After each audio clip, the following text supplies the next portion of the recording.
ഇതിൻ്റെ പൂർണ്ണമായ വലിയൊരു കായ്ക്ക് നമുക്ക് 1 കിലോയ്ക്ക് ഏകദേശം 1200 രൂപയോളൊക്കെയാണ് വിപണിയിൽ പലപ്പോഴും ഞാൻ ഇതിനകത്ത് കാണാറുള്ളത്. പിന്നെ ചെറിയ കായ്ക്കൊക്കെ 200, 300, 350, 400 രൂപയ്ക്കൊക്കെ കാണുന്നുമുണ്ട്. പക്ഷേ 1200 രൂപയാണ് ഇതിൻ്റെ മാർക്കറ്റിലെ വില. ഇതിൻ്റെ കുരുവിൻ്റെ എടുക്കുന്ന എണ്ണയ്ക്ക് 1 ലിറ്ററിന് 20,000 രൂപ ഉണ്ട് എന്നുള്ളതാണ് മനസ്സിലാക്കാൻ കഴിഞ്ഞിട്ടുള്ളത്. അപ്പോൾ ഇതിൻ്റെ കുരു ഇതിൻ്റെ കായുമൊക്കെ തോരൻ വെക്കാനും ഇതിൻ്റെ ഇല തോരൻ വെക്കാനും ഒക്കെ പച്ച അവസ്ഥയിൽ തോരൻ വെക്കാനും ഒക്കെ നല്ലതാണ്. ഇതിനകത്തിപ്പം ഞാൻ കുഴിച്ച് വെച്ചതിൽ ഏകദേശം ഒരു ആൺചെടി ഒരു പെൺചെടിയേ ഇതിനകത്തുള്ളൂ. ബാക്കി രണ്ടും പെൺചെടികളാണ്, അല്ല ആൺചെടികളാണ്. ഒരു പെൺചെടിയേ ഉള്ളൂ ഇതുമായി ബന്ധപ്പെട്ട് ഇതിനകത്തുള്ളൂ. അപ്പോൾ ഇതിൽ നിന്ന് ഏകദേശം ഞാനൊരു 6 മാസക്കാലം, ഒരു 3 മാസക്കാലം കൊണ്ട് ഒരു 100 മേലെ പഴങ്ങൾ ഇതുമായി ബന്ധപ്പെട്ട് എടുത്തിട്ടുണ്ട്. നല്ല രീതിയിലുള്ള പരിചരണം കൊടുക്കുകയാണെങ്കിൽ കൂടുതൽ വിളവുകൾ ഇതിനകത്ത് നിന്ന് ലഭ്യമാകും. ഞാനിപ്പോൾ ഒരു വ്യാവസായിക അടിസ്ഥാനത്തിലല്ല ഇത് ചെയ്തത്. ആദ്യം നമ്മുടെ ഒരു ആഗ്രഹത്തിൻ്റെ പുറത്ത് ഈ കാ മേടിച്ചുകൊണ്ട് വന്ന് അതിൻ്റെ ഗുണങ്ങൾ അറിയാവുന്നതുകൊണ്ട് അങ്ങനെ ചെയ്ത് നോക്കിയതാണ്. ഇനിയിപ്പോൾ ഒരു വ്യാപകമായി നമ്മുടെ പറമ്പുകൾ ഈ വീടിൻ്റെ മറ്റു പറമ്പുകൾ കൃഷിയിട്ട് വ്യാപകമായി ചെയ്യുക, ഇതിൻ്റെ ഗുണങ്ങൾ മനസ്സിലാക്കിക്കൊണ്ട് തന്നെ വ്യാപകമായി ചെയ്യുക എന്നുള്ളതാണ് ലക്ഷ്യം. ഏകദേശം ഒരു 2-2.5 മാസം കാലയളവിലാണ് ഇത് ഒരു പഴം കൃത്യമായി പാകമായി പറിക്കാൻ പറ്റുന്ന ഒരു പാകത്തിലേക്ക് എത്തുന്നത്. ഇതിന് ഞാനിപ്പോൾ ഇട്ടിട്ട് 1 വർഷ കാലമേറെ ഇപ്പോൾ ഏകദേശം മഴയുടെ കാലാവസ്ഥയും അല്ലെങ്കിൽ ചൂട് കാലാവസ്ഥയൊക്കെ കഴിഞ്ഞു. പക്ഷേ മറ്റ് കാലാവസ്ഥയുടെ പ്രശ്നം ഇതിനെ ബാധിക്കുന്നതായിട്ട് എനിക്ക് അങ്ങനെ തോന്നിയിട്ടില്ല. ഞാൻ ശേഖരിച്ചത് അങ്കമാലിയിലുള്ള ജോജോ എന്ന് പറയുന്ന ഒരു ഗാഗ് ഫ്രൂട്ടിൻ്റെ ഒരു കൃഷിക്കാരനിൽ നിന്നാണ് ഇത് ശേഖരിച്ചത്. പുള്ളി വ്യാവസായിക അടിസ്ഥാനത്തിൽ ഇത് കൃഷി ചെയ്യുന്ന ഞാൻ അവിടുന്ന് കൊറിയറിൽ അതിൻ്റെ കുരു വരുത്തി ആണ് കൃഷി ചെയ്തത്. പിന്നെ ഇത് വിയറ്റ്നാം, കംബോഡിയ രാജ്യങ്ങളാണ് ഇതിൻ്റെ സ്വദേശം എന്നാണ് അറിയാൻ കഴിഞ്ഞത്. ആ വിയറ്റ്നാം, കംബോഡിയയിലൊക്കെ വ്യാവസായിക അടിസ്ഥാനത്തിൽ വലിയ തോതിൽ ഇത് കൃഷി ചെയ്യുന്ന ഒരു സാഹചര്യങ്ങൾ കൂടിയുണ്ട്. അപ്പോൾ അങ്ങനെ ആദ്യം എനിക്കൊരു സംശയം ഉണ്ടായിരുന്നു ഇത്. അപ്പം ജോജോയുടെ തോട്ടത്തിൽ ജോജോച്ചേട്ടൻ്റെ തോട്ടത്തിൽ ഇത് കണ്ടപ്പോഴത്തേക്കും ഇത് നമുക്കും കൃഷി ചെയ്ത് വിജയിപ്പിക്കാം എന്നുള്ളൊരു ലക്ഷ്യം മനസ്സിലുണ്ടായിരുന്നു. അതിൻ്റെ ഭാഗമായിട്ടാണ് ഇതിനെയും നമ്മൾ കൃഷി ചെയ്യുന്ന ഒരു സാഹചര്യം ഉണ്ടായത്. ഇത് ഇപ്പോൾ പച്ചയിൽ നിന്ന് യെല്ലോ ഷെയ്ഡിലേക്ക് മാറുന്നൊരവസ്ഥയാണ്. യെല്ലോ ഷെയ്ഡ് കഴിഞ്ഞ് നേരെ ഓറഞ്ച് ഷെയ്ഡ്, ആ ഓറഞ്ചിന് ശേഷം ഇത് റെഡാകുന്നൊരവസ്ഥയുണ്ട്. ആ റെഡാകുന്ന അവസ്ഥയിലാണ് ഈ പഴം പാകമാകുന്നത്. ഈ പഴം പാകമാകുമ്പോൾ നമ്മളിങ്ങനെ കട്ട് ചെയ്തതിന് ശേഷം, ആ കട്ട് ചെയ്യുമ്പോൾ ഇതിനകത്ത് ഒരു കുരുവുണ്ട്. ആ കുരുവിൻ്റെ റെഡിഷ്നെസ് നമ്മൾ വെള്ളത്തിൽ കഴുകിയെടുക്കണം. ആ വെള്ളം എടുക്കണം. ആ വെള്ളം എടുത്തതിന് ശേഷം നമ്മൾ ഇതിൻ്റെ സൈഡിൽ മഞ്ഞ പൾപ്പ് പോലുള്ള ഒരു മഞ്ഞ പൾപ്പ് ഉണ്ട്. ആ പൾപ്പ് നമ്മൾ സ്പൂണിന് ചിരണ്ടിയെടുത്ത് നമ്മൾ മിക്സിക്കകത്തിട്ട് ആ ചുമല കുരു നമ്മൾ കഴുകിയ വെള്ളം കൂടി ഒഴിച്ച് അത് കൃത്യമായി മിക്സിക്കകത്ത് അടിക്കുമ്പോൾ വീണ്ടും അത് കൊഴുത്ത് വരുന്നൊരു സാഹചര്യം. ആ കൊഴുത്ത് വരുന്ന സാഹചര്യം മിക്സിക്കകത്ത് നിന്ന് പകുതി സാധനം മാറ്റിയിട്ട് വീണ്ടും അതേ അളവിൽ തന്നെ നമ്മൾ വെള്ളം ഒഴിച്ച് കൊടുക്കുമ്പോൾ വീണ്ടും അത് കൊഴുപ്പോടുകൂടി വരുന്ന സാഹചര്യമാണ്. അങ്ങനെ ഏകദേശം ഈ ഒരു ജ്യൂസിൽ നിന്ന് 30-35 പേർക്കോളം, ഈ ഒരു ഫ്രൂട്ടിൽ നിന്ന് നമുക്ക് 30-35 പേർക്കോളം ജ്യൂസ് കൊടുക്കാനുള്ള സാഹചര്യം നിലവിലുണ്ട്. ഇതിൻ്റെ കുരു ഒരു എണ്ണത്തിനകത്ത് ഏകദേശം 20-22 കുരുവോളം സാധാരണ ഇതിനകത്ത് കാണുന്നതാണ്.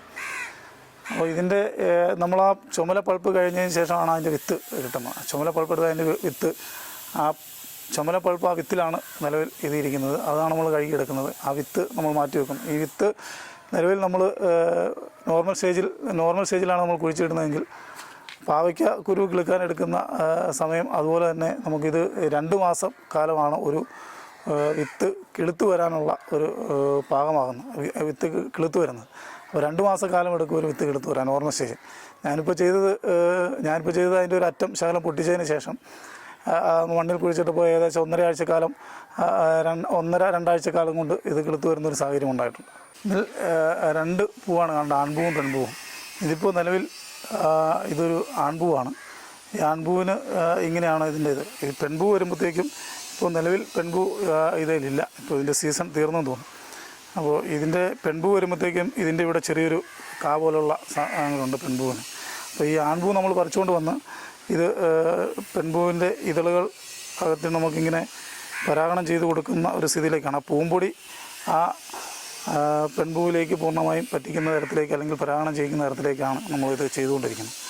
ഇത് ആൺപൂവും പെൺപൂവും ഉണ്ടെങ്കിൽ മാത്രമേ ഉള്ളൂ ഇത് കൃത്യമായൊരു കായായി വളർന്നു വരുള്ളൂ. പരാഗണം ചെയ്ത് കൊടുക്കുമ്പോൾ ചിലപ്പം നമ്മുടെ പെൺപൂവിൻ്റെ ഇതുപോലുള്ള ഇതളുകൾ പറഞ്ഞു പോയാലും പ്രശ്നമുള്ള കാര്യമല്ല.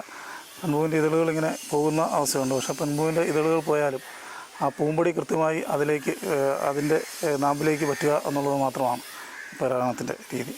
ഈ ആൺപൂവിൻ്റെ ആയുസ് ഒരു ദിവസം വൈകുന്നേരം വരെ ഉള്ളൂ ഈ ആൺപൂവിൻ്റെ ആയുസ്. അപ്പോൾ ഈ ആൺപൂ നമുക്ക് കട്ട് ചെയ്തുകൊണ്ട് മാത്രമേ ഉള്ളൂ നമുക്ക് ഇത് പെൺപൂവിൻ്റെ അടുത്ത് കൊണ്ട് ഇത് പരാഗണം ചെയ്യിക്കാനുള്ള സാധ്യതയുള്ളൂ. ഇതിന് ഇപ്പോൾ ഞാൻ കൊണ്ടുവന്നപ്പോൾ ഇതിനകത്ത് ഏകദേശം 4 എണ്ണമാണ് പിടിച്ച് കിട്ടിയത്. അതിനകത്ത് ഒരെണ്ണം നഷ്ടപ്പെട്ടു പോയി. അത് കോഴിയുടെ ആക്രമണം മൂലം നഷ്ടപ്പെട്ടു പോയിട്ട് 3 തൈയാണ് ഇപ്പോൾ ഉള്ളത്. ഇതിനൊരു പ്രത്യേകത എന്ന് വെച്ചാൽ ആൺചെടിയും പെൺചെടിയും സെപ്പറേറ്റായിട്ട് വേണം എന്നുള്ളതാണ്. ആൺചെടിയിലും പെൺചെടിയിലും ഉണ്ടാകുന്ന പൂ, ഇപ്പോൾ ആൺചെടിയിൽ ഉണ്ടാകുന്ന പൂ പറിച്ചുകൊണ്ട് വന്ന് പെൺചെടിയിലേക്ക് പരാഗണം ചെയ്ത് കൊടുത്തെങ്കിൽ മാത്രമേ ഉള്ളൂ ഇത് കംപ്ലീറ്റായ ഇത്രയും വലിപ്പത്തിലുള്ള ഒരു ഫ്രൂട്ട്സ് കിട്ടാനുള്ള സാഹചര്യം ഉണ്ടാകും.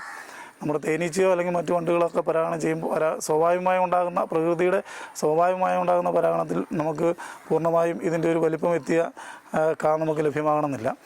നമ്മൾ തന്നെ രാവിലെ കയറി നമ്മുടെ ആൺപൂ പറിച്ചുകൊണ്ട് വന്ന് പെൺപൂവിൽ പരാഗണം ചെയ്ത് കൊടുത്തതിന് ശേഷമാണ് എല്ലാ ദിവസവും രാവിലെ അതൊരു പ്രക്രിയയായിട്ട് തുടർന്നുകൊണ്ടാണ് നമുക്ക് നല്ല രീതിയിലുള്ള വിളവ് ലഭ്യമാക്കുക. ഇത് നമ്മൾ സാധാരണ ആപ്പിളോ അല്ലെങ്കിൽ മറ്റ് പഴങ്ങൾ കഴിക്കുന്ന പോലെ നമ്മൾ കഴിക്കുന്നില്ല. ഇത് സാധാരണ ഒരു ജ്യൂസ് അടിച്ച് കുടിക്കുക എന്നുള്ളതാണ് ഇതിൻ്റെ ഉപയോഗം.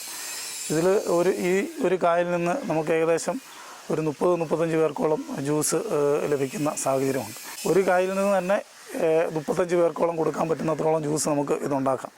ആപ്പിളോ അല്ലെങ്കിൽ മുന്തിരിയോ മറ്റു പഴങ്ങളോ ഒക്കെ ഒരുപാട് ഇടുമ്പോഴത്തേക്കാണ് നമുക്ക് ഒരു ഗ്ലാസ് ജ്യൂസ് കിട്ടുന്നത്. പക്ഷേ ഈ ഒരു പഴത്തിനും തന്നെ നമുക്ക് ഏകദേശം ഒരു 35-40 പേർക്കോളം ജ്യൂസ് ലഭ്യമാകുന്ന സാഹചര്യമാണ്.